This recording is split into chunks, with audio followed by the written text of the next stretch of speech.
Schrodinger wave equation में हमने क्या किया था? हम लोगों ने किया था दो functions, one which is known as psi, जिसको हम लोग वेव फंक्शन बुलाते हैं, and second was psi square, जिसको हम लोग प्रोबेबिलिटी डेंसिटी बुलाते हैं. ठीक है.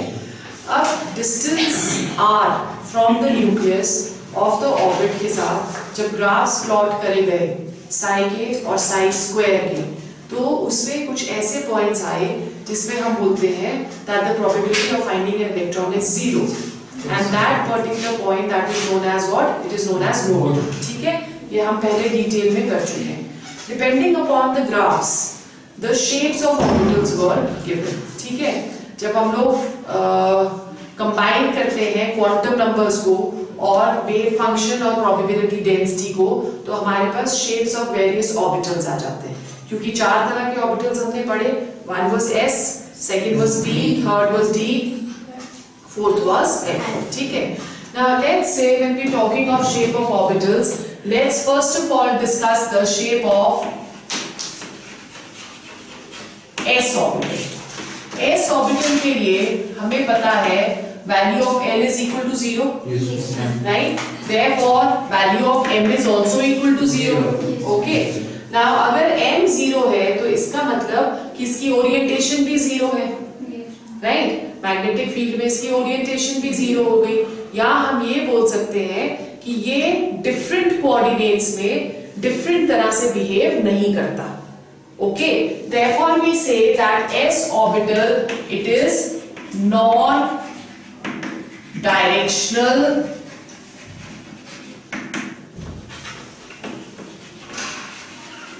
it is non-directional in nature.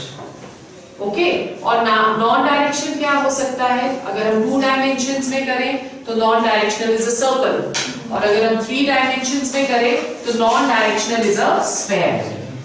So when we are talking of s orbital is represented as a sphere which has the same properties in all the 3 coordinates. अगर ये 3 coordinates हम लोग शो कर रहे हैं तो सारे तीनों coordinates में, let's say this is x, this is z and this is y, तो तीनों coordinates में it is going to behave in a similar manner, therefore it is non-directional. ठीक है. अगर हम बोलें कि हमने 1s लिया, 1s को हम इस तरह से शो कर सकते हैं, जहां पे जो डॉट्स हम ड्रॉ कर रहे हैं ये हमें क्या एक्सप्लेन कर रहा है? ये हमें प्रोबेबिलिटी डेंसिटी एक्सप्लेन कर रहा है. ठीक है. फिर उसके बाद जो हम 2s शो करेंगे,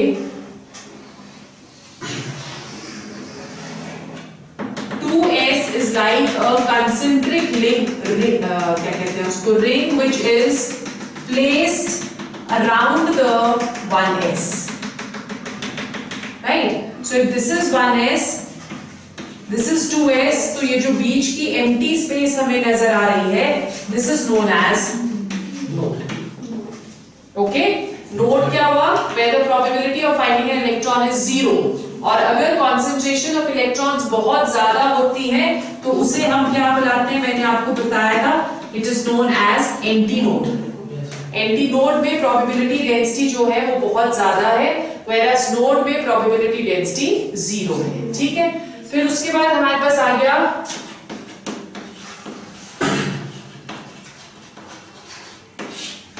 p ऑर्बिटल. p ऑर्बिटल में l की जो वैल्यू होती है that is equal to what? 1. So m की वैल्यू क्या हो गई? -1, 0, +1. So with this we can see that it has 3 orientations, है ना? One in x coordinate, one in y coordinate, and the other one in z coordinate, right? Now p orbital के पास p orbitals 3 तरह के होते हैं. The first one which is known as px. Let's say this is coordinate z, then this is coordinate y, and this is coordinate x. Okay, so जो p orbitals हैं, there are 3 orbitals, px, py and pz. और इसकी जो shape p orbital की होती है that is dumbbell shape. Okay, so Z में जब हम लोग देखते हैं the orbital which is directing towards the Z coordinate, that is known as PZ. Double dumbbell का मतलब it has two different lobes. Probability of finding the electron in both the lobes they are going to be equal.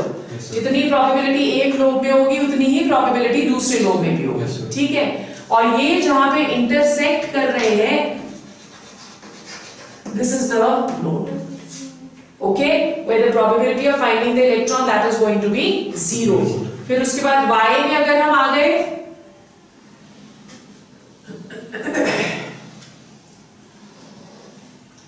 this is Y. Again, it has two lobes, so probability of finding the electron in both the lobes that is going to be similar, and this orbital that is known as By. ठीक है? Okay, फिर उसके बाद जब हम Px में जाएंगे तो x के पास भी दो लोब्स हैं, right? So this is known as Px. The shape is dumbbell, it is like a dumbbell ना, which has two different lobes. Okay, so इसके पास PZ के पास two lobes आ गए, they are directed towards the Z coordinate. PY के पास two lobes आ गए, they are coordinated towards the Y coordinate. And Px के बाद पास भी two lobes आ गए, it is directed towards the X coordinate. ठीक है? Then let's go on to D orbital. D orbitals.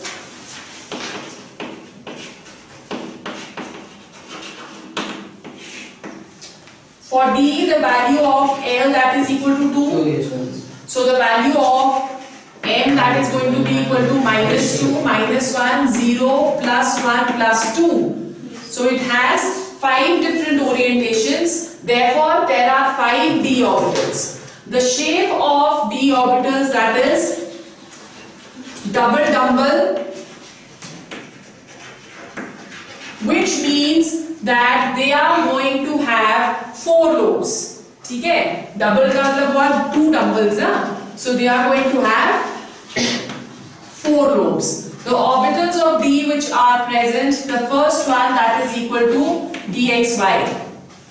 dxy में one lobe is directed towards x and y. Let's say these are the 3 coordinates. ठीक है? This is coordinate z, this is x, and this coordinate is y. अब इसमें dxy में one lobe is directed towards x and y. ठीक है? So इन दोनों के बीच में आएगा एक लोब x कोऑर्डिनेट और y कोऑर्डिनेट के बीच में, और दूसरा lobe it is placed intersecting the first lobe. Okay, तो अगर dxy की आपको शेप ड्रॉ करनी है तो एक लोब जो है वो x और y कोऑर्डिनेट के बीच में आएगा, और दूसरा लोब जो है that is intersecting the first lobe. ठीक है?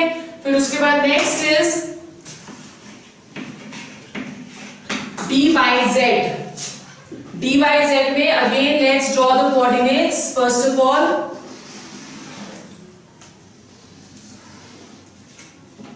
This is coordinate z,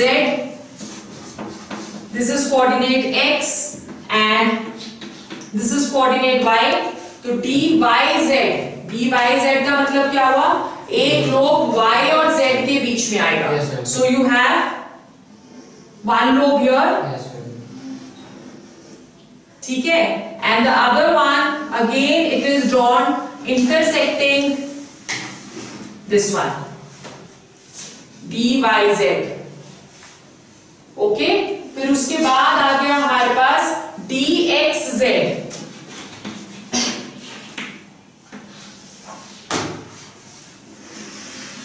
Again let's draw all the 3 coordinates. ये आ गया z, this is y, and this is x. ठीक है? अब dxz में क्या होगा? Coordinate is between x and z. ठीक है? सो एक हमारा x और z के बीच में यहां पे आ जाता है, और दूसरा हमारा क्या आएगा? x और z के बीच में it will come on the y axis like this. ठीक है, एक y एक्सिस के ऊपर आ रहा है, x और z के बीच में हमको ड्रॉ करना है ना, तो ये वाला जो लोब हम ड्रॉ कर रहे हैं that is between x and z, it is on the y axis. Clear? फिर उसके बाद नेक्स्ट हमारे पास आ जाता है d x square minus y square. D x square minus y square में जो लोब्स हैं they are both on the x and y axis. So if we have over here, this is z, this is y and this is x. ठीक है? So it is on the x and y axis. This is x. एक lobe x के ऊपर आ जाएगा और दूसरा y के ऊपर आ जाएगा। ठीक है, so this is x square minus y square. फिर लास्ट जो हमारे पास आता है that is d z square. D z square में दोनों के दोनों जो लोब्स हैं they should be present on the z axis. तो इसमें जो एक लोब होता है वो क्या होता है, वो कंडेंस्ड हो जाता है। ठीक है, एक्स और वाई के ऊपर कुछ भी प्रेजेंट नहीं यहाँ पे। If this is the z axis, so over here one lobe is on the z and the other lobe that is condensed. Okay, so dz square has a special shape जिसको हम लोग क्या बुलाते हैं, this is known as donut shape,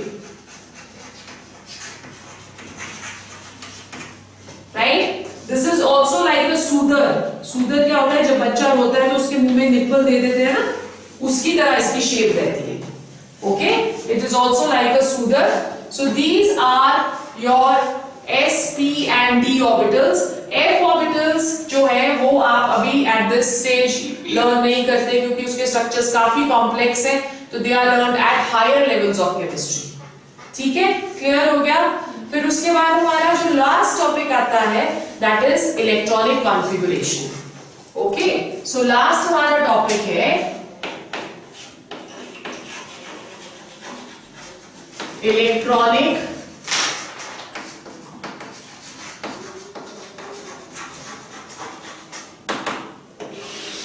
configuration. क्या होता है electronic configuration? देखो, it is the arrangement of electrons, it is the arrangement of electrons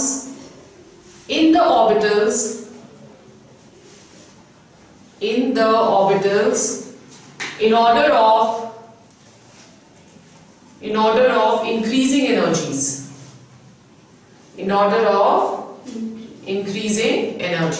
ठीक है। इलेक्ट्रॉनिक कॉन्फ़िगरेशन से पहले we should learn some rules and regulations जिसके अकॉर्डिंगली हम लोग इलेक्ट्रॉन्स को फिल करते हैं। So what are those rules? The first rule that is known as Pauli's exclusion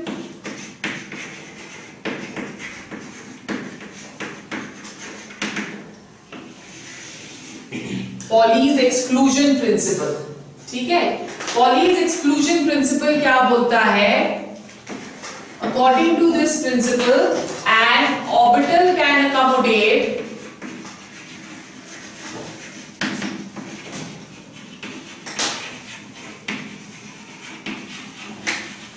at the maximum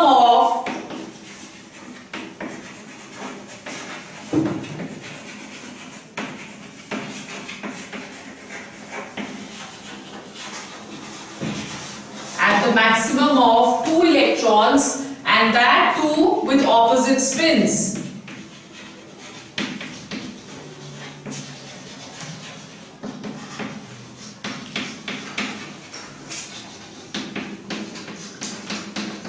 ये डेफिनेशंस आपको एग्जाम्स में आती है, तो ये बहुत अच्छे से लर्न होनी चाहिए, ठीक है। So an orbital can accommodate at the maximum of 2 electrons and that too with opposite spins, that is Pauli's exclusion principle. अगर हम एक ऑर्बिटल को रिप्रेजेंट करते हैं with the help of a square, ठीक है, सो इसमें सिर्फ 2 ही इलेक्ट्रॉन्स आ सकते हैं और उन इलेक्ट्रॉन्स को हम कैसे रिप्रेजेंट करते हैं? 1 electron upward which is clockwise and 1 electron downward which is moving anti-clockwise. एक और definition Pauli's exclusion principle की होती है, वो क्या है कि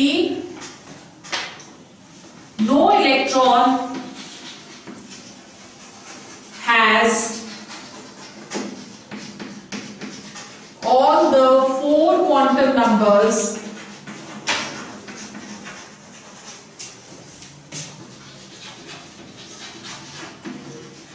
same. No electron will have the same value of all 4 quantum numbers.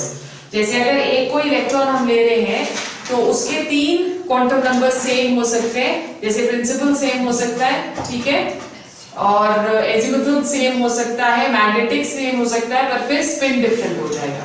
जैसे फॉर एग्जांपल अगर हम एक इलेक्ट्रॉन ले लें 2s2 और इसमें जो 2 इलेक्ट्रॉन्स है उसके हमको क्वांटम नंबर्स फाइंड करने हैं, ठीक है। So n for both that is going to be equal to 2, ठीक है। s में प्रेजेंट है तो m will be equal to 0, m will also be equal to 0, ठीक है।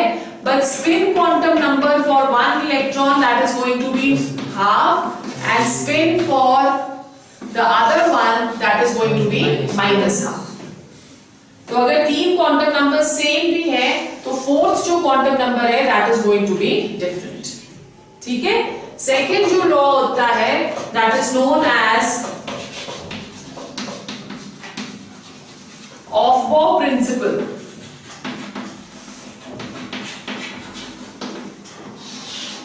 ऑफ-बॉ प्रिंसिपल क्या बोलता है? Aufbau principle it says that electrons are filled in orbitals in order of increasing energies.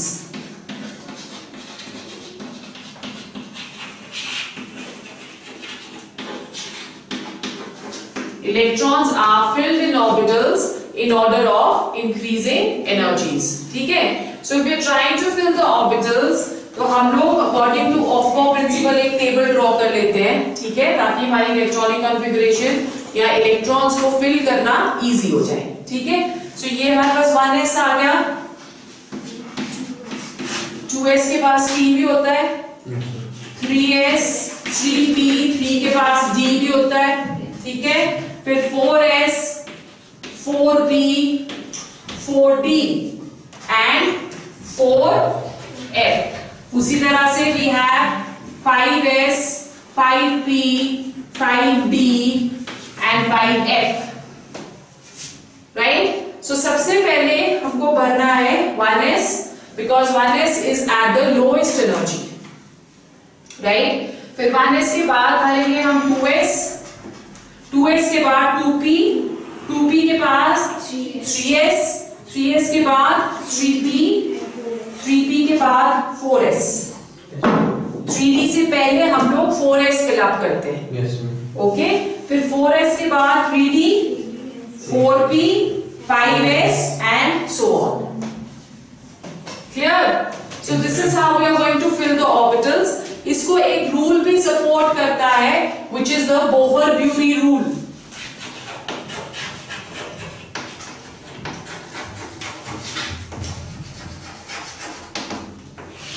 Which is the Bohr-Bury rule. This rule is also known as n plus l rule, ठीक है। According to this rule, those orbitals are filled first. Those orbitals are filled first which have lower value of n plus l, right? Which have lower values for n plus l. इसको हम लोग 3d और 4s को करके देखते हैं, किसको हम पहले भरते हैं according to this rule. So we are comparing 4s and 3d. In case of 4s, the value of n that is equal to 4, Yes, sir. है ना, and the value of l that is equal to 0, और यहाँ पे value of n that is equal to 3 and value of l is equal to 2. So the sum over here comes as 4 and the sum over here comes as 5. Therefore we fill 4s first. Okay. Secondly, if similar values of n plus l are obtained, if similar values of n plus l are obtained, then the orbit with or the shell with lower value of n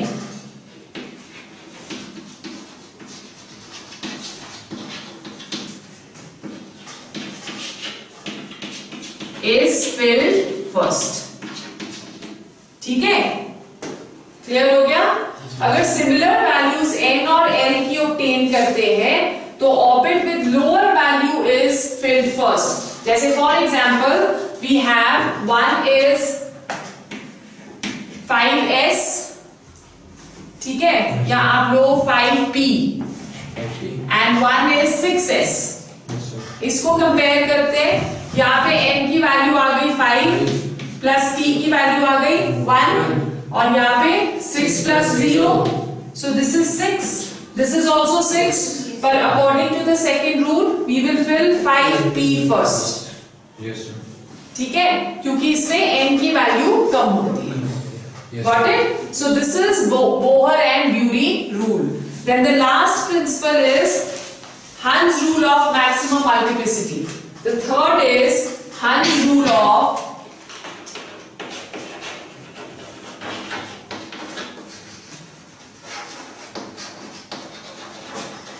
maximum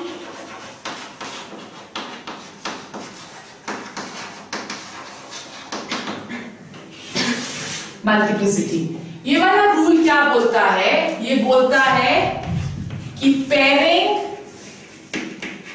of electrons in a set of degenerate orbitals, in a set of degenerate orbitals does not take place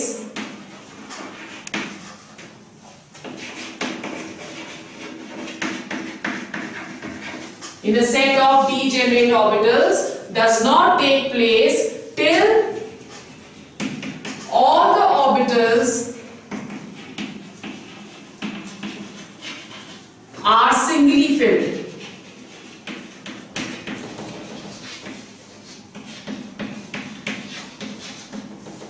Till all the orbitals are singly filled. ठीक है, तो degenerate orbitals कौन से होते हैं?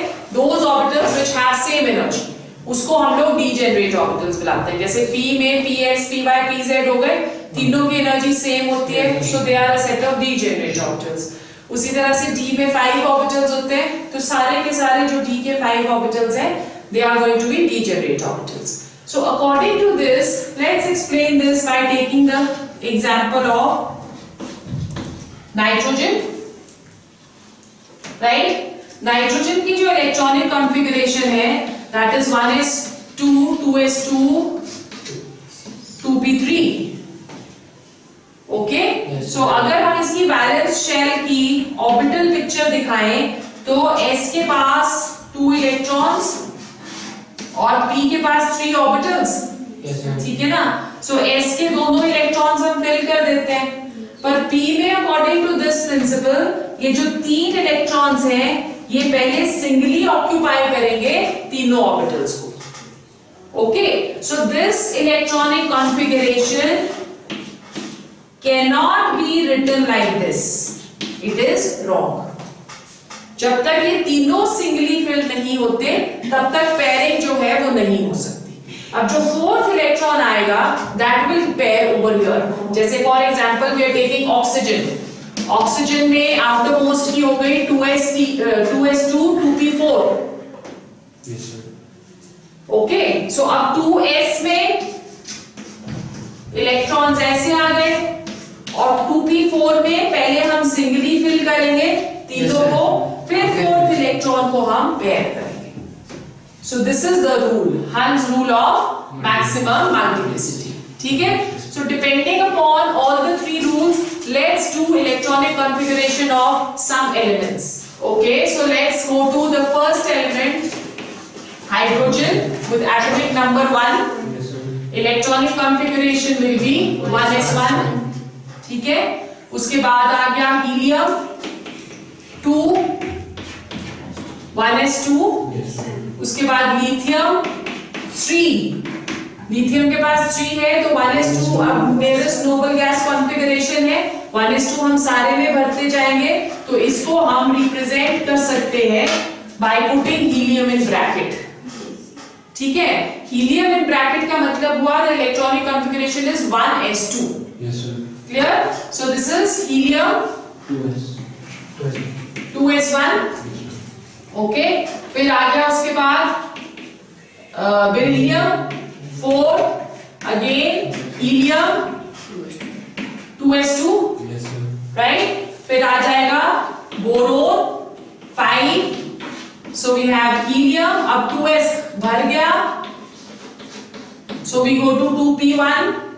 Yes, sir. 2s में 2 आ गए ना इलेक्ट्रॉन्स, तो नेक्स्ट वाले कमरे को हमको भरना है तो 2p1 आ गया। फिर उसके बाद आ जाता है कार्बन 6,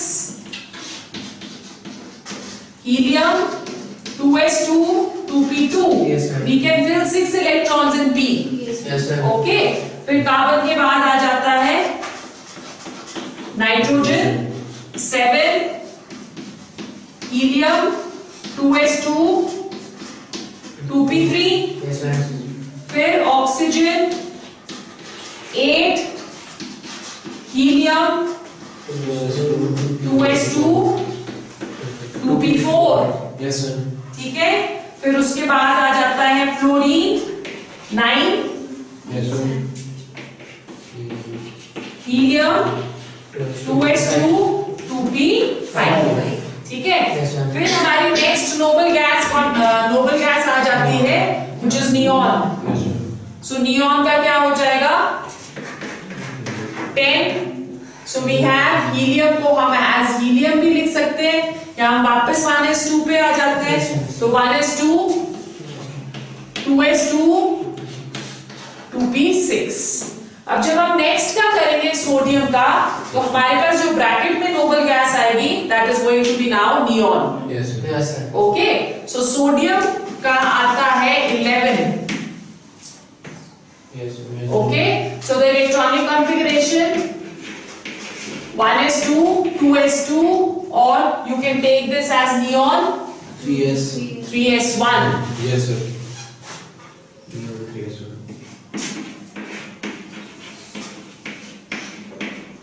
3s1। Yes. ठीक है, फिर आ गया पोटेशियम, सॉरी कैल्शियम नहीं, मैग्नीशियम 12, नियॉन 3s2। ठीक है, फिर आ जाएगा एल्यूमिनियम 14, नियॉन 3s2 3p1। ठीक है, फिर silicon 14, neon 3s2 3p2, right? और फिर phosphorus 15, neon 3s2 3p3।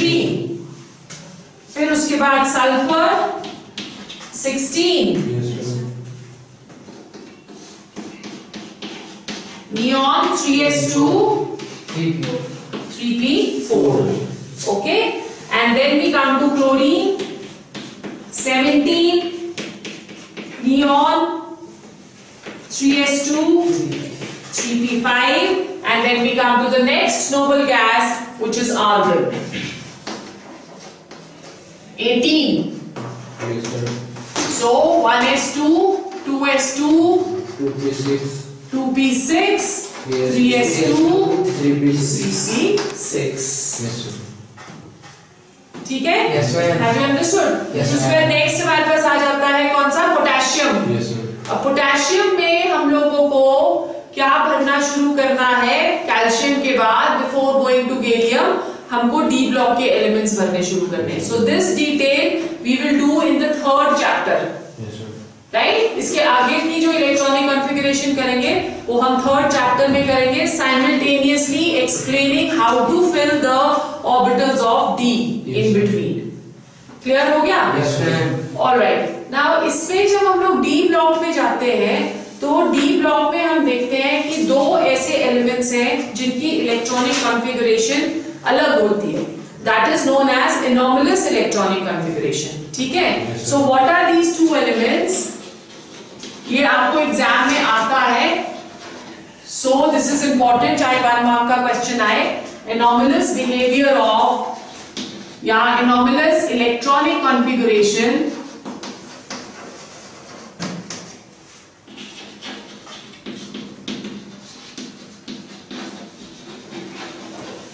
of chromium and copper. This is very very important. Okay? Yes, sir. जब हम लोग क्रोमियम करते हैं तो क्रोमियम का जो एटॉमिक नंबर है that is 24. राइट? सो इसमें जो इलेक्ट्रॉनिक कॉन्फ़िगरेशन आएगी, आर्गन के पास कितने इलेक्ट्रॉन्स है? 18. Yes, sir. सो 18 हमने इसके फिल कर दिए. आर्गन के बाद हम लोग जब क्रोमियम पे पहुंचते हैं तो हमको 4s फिल करना पड़ता है पहले, क्योंकि हमने अभी पढ़ा कि 3p6 के बाद हम 4s फिल करेंगे. राइट? सो 4s फिल करना पड़ता है. तो हमारे पास 4s2 3p. इलेक्ट्रॉनिक कॉन्फ़िगरेशन ऐसे आनी चाहिए, Yes, but this is wrong. Okay? So इसकी जो इलेक्ट्रॉनिक कॉन्फ़िगरेशन है that is argon 4s1 3d5. why this is happening? कि 4 और 3 जो है 4s और 3d they are at the same energy level. Yes, sir. Right? और हाफ फिल्ड जो ऑर्बिटल्स होते हैं और फुली फिल्ड ऑर्बिटल्स होते हैं उनकी एक्स्ट्रा स्टेबिलिटी होती है. Yes, sir. डी के पास 10 इलेक्ट्रॉन्स हैं. Yes, sir. सो हाफ उसका 5 हो गया. Yes, sir. तो अगर हम डी में 5 इलेक्ट्रॉन्स भर दें तो वो एक्स्ट्रा स्टेबल हो जाएगा. Yes, sir. Therefore, 1 electron jumps from S to D to give it an anomalous electronic configuration. Yes, ठीक है? So अगर आपको क्रोमियम की इलेक्ट्रॉनिक कॉन्फ़िगरेशन आ जाती है, so this is what you have to write. Yes, sir. ये आपको multiple choice questions में भी आ सकती है या आपको 1 मार्क का क्वेश्चन अदरवाइज भी आ सकता है. ओके? फिर उसके बाद आ गया कॉपर 29. Yes, sir. ओके? सो इसमें भी आर्गन 18, 4s2 3d9 आनी चाहिए, but to give it extra stability the electronic configuration is argon 4s1 3d10. ठीक है? Have you understood? Yes, sir. So with this we finish our chapter 2. Yes, We will start with periodicity tomorrow, Yes, sir. the third chapter.